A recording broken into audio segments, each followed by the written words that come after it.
Another day, another basketball stories na naman ang pagkukwentuhan natin.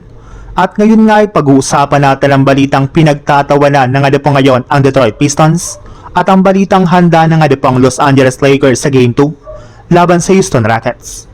Dahil nga po sa nakakahiyang pagkatalo ng Detroit Pistons sa kanilang Game 1 kahapon laban sa Orlando Magic, ay puro batikos na nga pong natatanggap ngayon ng kanilang kupunan.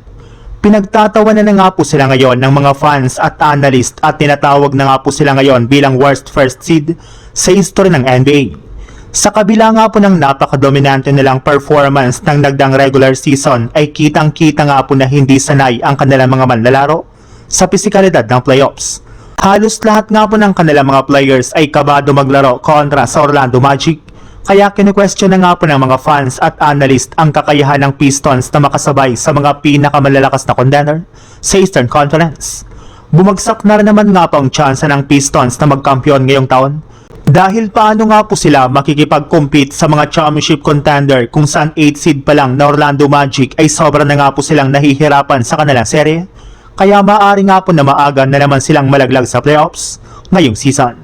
Sa ibang balita naman, may tsansa na nga po ang Lakers na makuha ang 2-0 na kalamangan sa kanilang serye at maprotektahan dito ang kanilang home court advantage.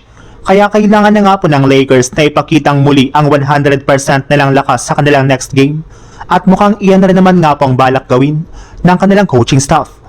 Mismong si Coach JJ Redick na rin naman nga po ang nagsabi na kahit man questionable ulit ang kalagayan ni Kevin Durant sa kanilang Game 2 ay inaasahan nga po nila na maglalaro ito. Kaya wala pa rin naman nga pong pagbabago sa kanilang game plan at sa kanilang mindset kundi pahintuin si Kevin Durant sa kanilang magiging laban. Nakahanda pa rin naman nga po sila sa kahit anumang sitwasyon na mangyayari sa Game 2 since meron na rin naman nga po silang mga nakahandang player na babantay dito. At ito nga pa ay walang iba kundi sina Marcus Smart at Jake LaRavia na siyang naatasan na magtutulungan para i-shutdown ang superstar ng Houston Rockets. Alam nga po nila na mas gigil na nga po ngayon ang Rockets, especially si Durant, na makabawi sa kanilang Game 2. Kaya kailangan nga po nila na mag-double effort rin para makuhang muli ang panalo dito.